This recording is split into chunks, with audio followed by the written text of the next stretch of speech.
Assalamualaikum warahmatullahi wabarakatuh. Alhamdulillahirabbil alamin. Wa bihi nasta'inu ala umuri dunya waddin wassalatu wassalamu ala asrofil anbiya'i wal mursalin sayyidina wa maulana Muhammadin wa ala alihi wa sahbihi ajmain amma ba'du. Alhamdulillah, mari kita mulai kembali pengajian kitab Ta'limul Muta'allim Thariqat Ta'allum. Maka sebelumnya kita bacakan terlebih dahulu suratul Fatihah terlebih kepada penulis kitab ini, Syekh Burhanuddin Az-Zarnuji. Lahul Fatihah. A'udzubillahi minasyaitonirrajim. Bismillahirrahmanirrahim. Alhamdulillahirabbil alamin. Arrahmanirrahim. Maliki yaumiddin. Iyyaka na'budu wa iyyaka nasta'in. Ihdinas siratal mustaqim. Siratal ladzina an'amta 'alaihim ghairil maghdubi 'alaihim waladdallin. Amin. Pada pertemuan kali ini kita sampai pada tema yang membicarakan tentang hakikat ilmu. Kita melanjutkan yang kemarin. Bismillahirrahmanirrahim. Wa amma ta'allumu ilmi tibbi fayajuzu li'annahu sababun minal asbab. Wa amma ta'allumu ilmi tibbi, sedangkan mempelajari ilmu kedokteran, fayajuzu maka hukumnya diperbolehkan, li'annahu sababun minal asbab, karena hal tersebut menjadi sebab dari beberapa sebab. Dalam kitab Ihya Ulumuddin diterangkan bahwasanya ilmu yang fardu kifayah adalah ilmu yang pada dasarnya sangat dibutuhkan manusia atau dibutuhkan di dalam masyarakat. Ilmu apapun itu, termasuk dalam hal ini adalah ilmu kedokteran. Di sini hukumnya disebutkan hanya sekedar diperbolehkan.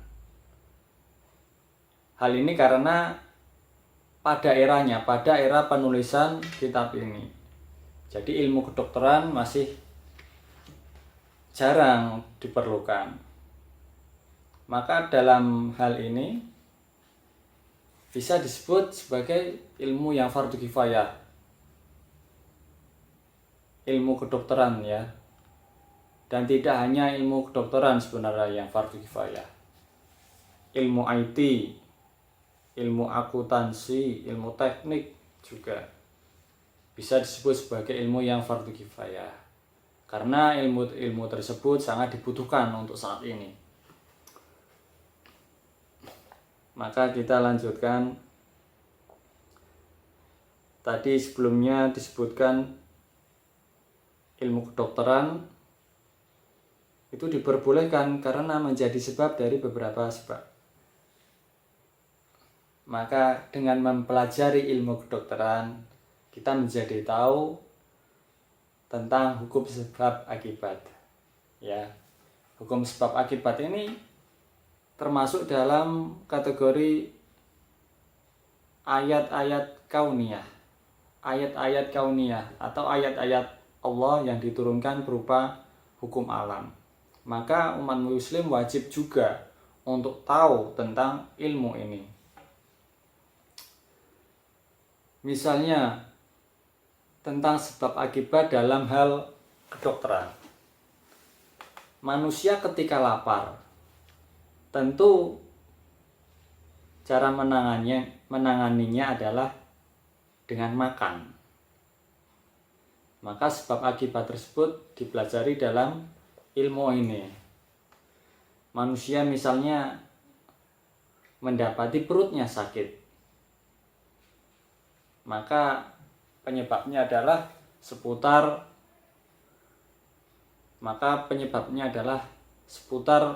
permasalahan yang dialami oleh perut. Misalnya telat makan atau memakan sesuatu yang tidak cocok bagi perutnya.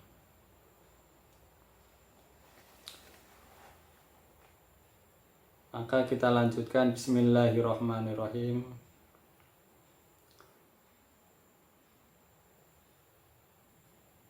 fayajuzu ta'allumuhu kasairil asbab faqad tadawan Nabi sallallahu alaihi wasallam.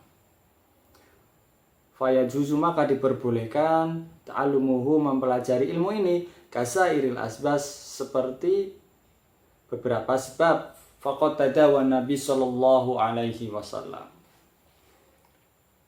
Maka kita pastikan lagi mempelajari ilmu kedokteran dalam kitab ini dijelaskan boleh.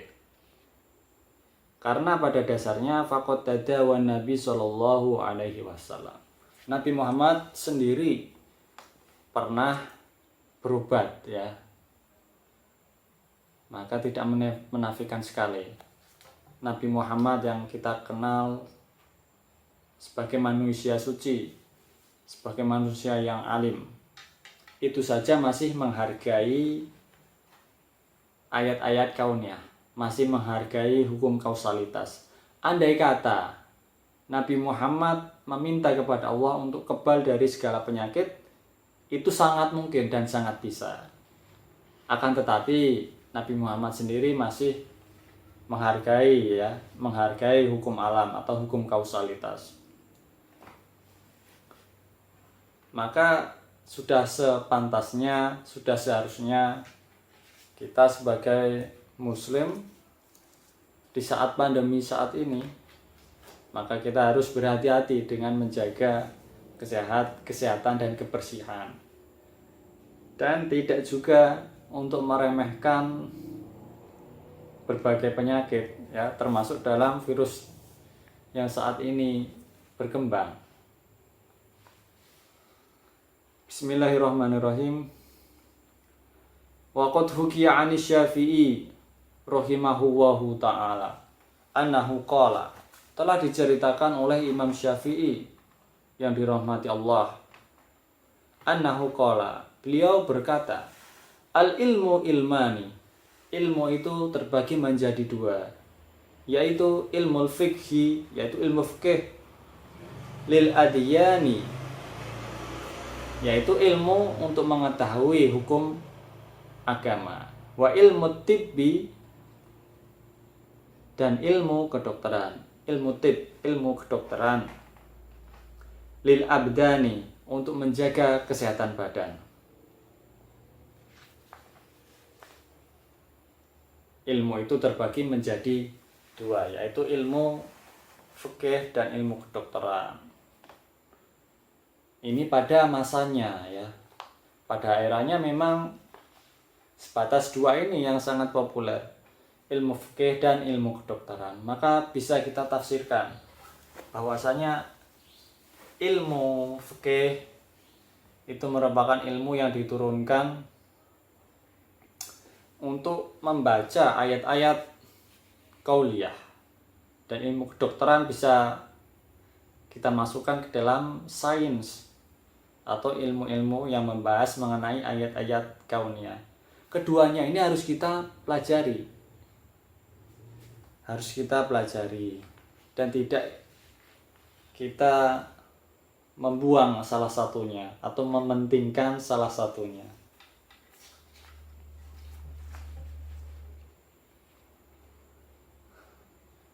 Lalu lanjutannya adalah wa ilmu tibbi lil abdani wa ma wara'a dzalik bulughatun majlisin. Wa ma wara'a dzalik. Sedangkan ilmu-ilmu yang lainnya itu merupakan ilmu-ilmu sebagai tambahan saja, bulughatun majlisin. Wa amma tafsirul ilmi, dan ilmu ini ditafsirkan sebagai fahuwa sifatun. Ilmu itu ditafsirkan sebagai sifat yatajalla biha liman qamat bihil madhkur. Ilmu ditafsirkan sebagai sifat yang dimiliki oleh seseorang yang apapun atau perkara apapun yang diungkapkannya akan menjadi jelas. Jadi siapapun yang memiliki sifat ini, sifat ilmu ini, ketika mengungkapkan sesuatu maka akan menjadi jelas baginya. Misalnya orang yang mempunyai ilmu kesehatan atau ilmu kedokteran, bisa kita sebut sebagai orangnya, bisa kita sebut sebagai dokter. Maka dokter ini ketika menjelaskan sesuatu, ketika mengungkapkan sesuatu tentang disiplin ilmu kedokteran, tentang perkara-perkara yang berkaitan dengan hal tersebut, maka semuanya akan menjadi terang, menjadi jelas. Sama halnya dengan al-ilmu nurun, ilmu itu sebagai penerang. Ketika tidak menjadi penerang maka tidak disebut sebagai ilmu. Ketika tidak jelas maka bukan berilmu berarti. Maka kita lanjutkan. Bismillahirrahmanirrahim. Wal fiqhu ma'rifatu daqaiqil ilmi. Sedangkan fikih adalah pengetahuan tentang kelembutan-kelembutan ilmu. Qala Abu Hanifah rahmatullahi alaih. Telah berkata Abu Hanifah yang dirahmati Allah, al-fiqhu ma'rifatun nafsi ma laha wa ma 'alaiha. Di sini Imam Abu Hanifah mendefinisikan tentang fikih. Ya, di sini diterangkan al-fiqhu ma'rifatun nafsi ma laha wa ma 'alaiha. Fikih adalah ma'rifatun nafsi, jalan untuk mengetahui atau ilmu untuk mengetahui diri atau jiwa dari yang bermanfaat dan dari yang membahayakan. Malaha wa ma'alaiha. Wa qala mal ilmu illa lil amali. Dan tidak ada ilmu kecuali untuk diamalkan. Wal amalu bihi tarakul ajli lil ajil.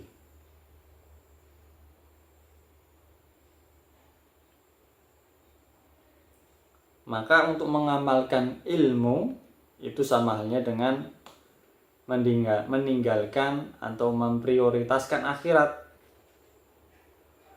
mengenyampingkan dunia dan lebih mengutamakan akhiratnya. Fayam bagi, maka seyogyanya lil insani, manusia alla yakfula.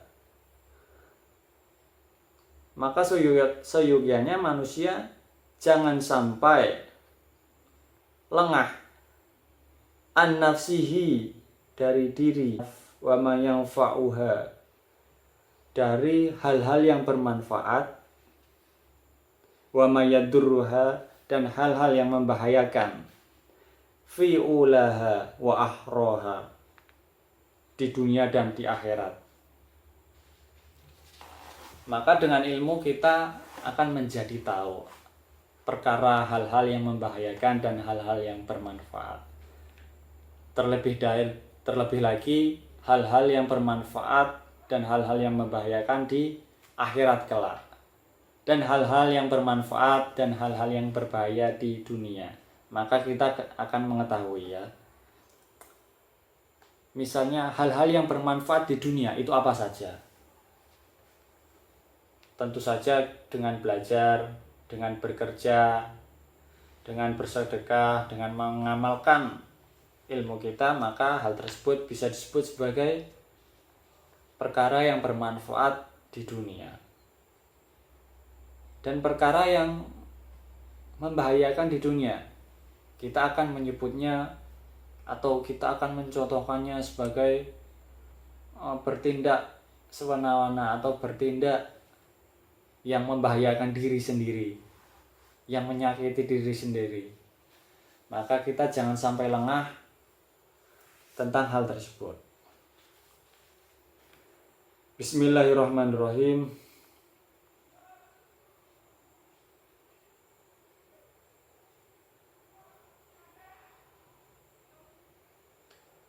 fayastajlibu, maka dengan demikian ma yang fauha wa yajtanibu ma yadurruha, kaila yakunu aqluhu wa ilmuhu hujjatan alaihi fayazdadu uqubatan na'udzubillahi min sakhatihi wa iqabihi. Kaila supaya yakunu aqluhu wa ilmuhu, supaya nanti akal dan ilmunya tidak menjadi hujah atau tidak